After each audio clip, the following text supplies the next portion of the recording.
ఓం పరమాత్మనే నమః.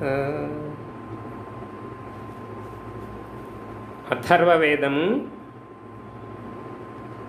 7వ కాండము 17వ సూక్తము 1వ మంత్రం. ఇందులో విషయము దాతలకు దాత పరమాత్మ, దాతలకే దాత పరమాత్మ. ఈ విషయం తెలుసుకుందాం ఈ మంత్రంలో. ఓం ధాత దధాతు దాశుషే ప్రాచీం జీవాతుమక్షితాం వయం దేవస్య ధీమహి సుమతిం విశ్వరాధసః. ఇప్పుడు ఈ మంత్రంలోని ప్రతి పదం యొక్క అర్థం తెలుసుకుందాం. ప్రతి పదార్థం.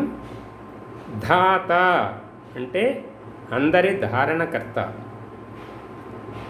సమస్త మానవులు మనసయందు ధారణ చేయడానికి యోగ్యుడైనటువంటి పరమపిత పరమాత్మ ధాత అనబడును.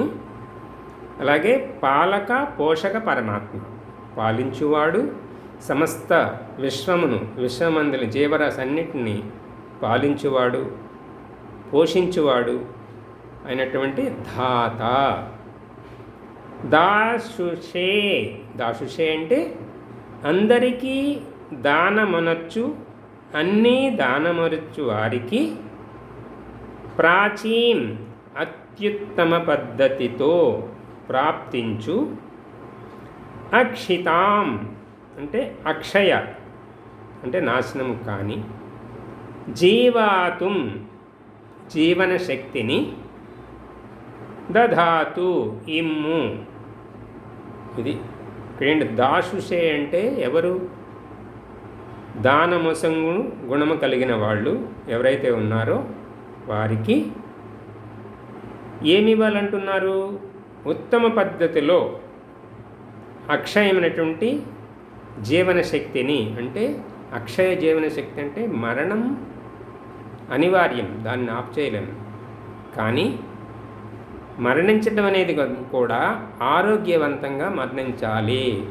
ఆయుష్ ఆరోగ్యవంతమైన ఆయుష్తో, అంటే జీవన శక్తి, అదే పూర్ణ ఆయుష్, దానిని ప్రాప్తింపు చేసుకుని జీవించాలి అనేది ఈ మంత్రంలో ఇస్తున్నారు. ఎవరికి? దాన గుణము కలిగినటువంటి వారికి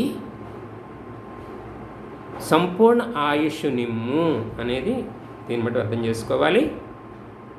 వయం మేము విశ్వరాధసః సమస్త ధనముల స్వామి, దేవస్య ప్రకాశ స్వరూప పరమాత్ముని, సుమతిం అంటే ఉత్తమ మనన శక్తి, ధీమహి ధరింతుముగాక. పరమాత్మ ఈ సమస్త విశ్వంలోని పదార్థాలన్నిటికీ స్వామి, ఆ సృష్టికర్తయే. అలాగే ప్రకాశ స్వరూప పరమాత్ముడు.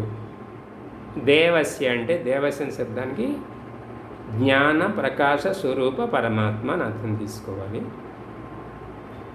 ఆయనందు మనం ఎలా ఆయన ధరించాలి? ఉత్తమమైన మనస్సుతో, ప్రసన్న ఆత్మతో, పవిత్ర ఆత్మతో పరమాత్మ ఉపాసన చేయటమే ఆయన్ని ధారణ చేయటం. ఇది విషయం.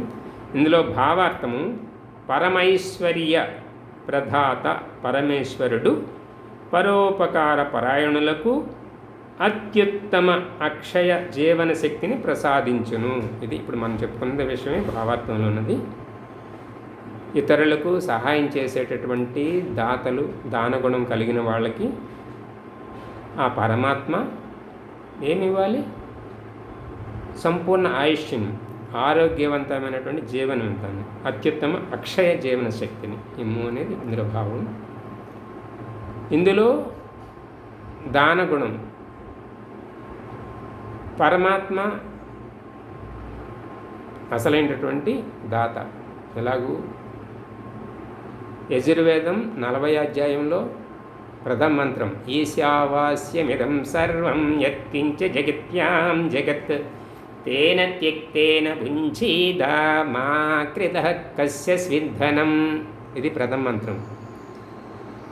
తర్వాత రెండవ మంత్రం, కుర్వన్నేవేహ కర్మాణి జిజీవిషేచ్యతం సమాహ ఏవైం త్వయి నాణ్యతే అస్తి న కర్మ లిప్యతే నరే. ఇది రెండవ మంత్రం. ప్రథమ మంత్రంలో ఏముంది? ఈశావాస్యమిదం సర్వం. ఆ పరమాత్మని ఈశ్వరుడు అంటాం.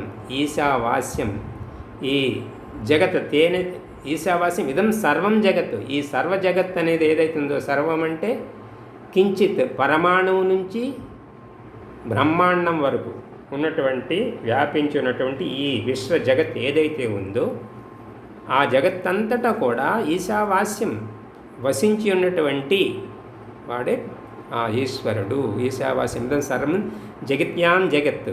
కాబట్టి ఈ సమస్త పదార్థాలను మనం భోగించేటటువంటి ఏవైతే ఉన్నాయో అవన్నీ కూడా ఆయనవే. కాబట్టి వీటికి నేను భోగిని, స్వామిని కాదు అనే భావంతో ఈ పదార్థాలను భోగించాలనేది ఆ మంత్రంలో చెప్తున్నారు. అలాగే ఇతరుల కొరకు కూడా దానం చేసి మళ్ళీ ఆ దాన గుణం పుణ్యకర్మ అనుభవించడానికి మళ్ళీ పునర్జన్మెత్తాలి. అలా ఎత్తకుండా ఉండాలంటే చేశానన్న భావన కూడా లోపల లేకుండా పరోపకారం చేయాలి, దానం చేయాలి. అప్పుడు మాత్రమే ఆ కర్మ నీతో అంటపడుతుంది. నా కర్మ లిప్యతే నరే అనే సందేశం కూడా పరమాత్మ ఇస్తున్నాడు. అలాంటి ఉత్తమ దాన గుణం కలిగిన వారందరికీ నా యొక్క హృదయపూర్వక ప్రణామములు. ఓం ఇతి శం.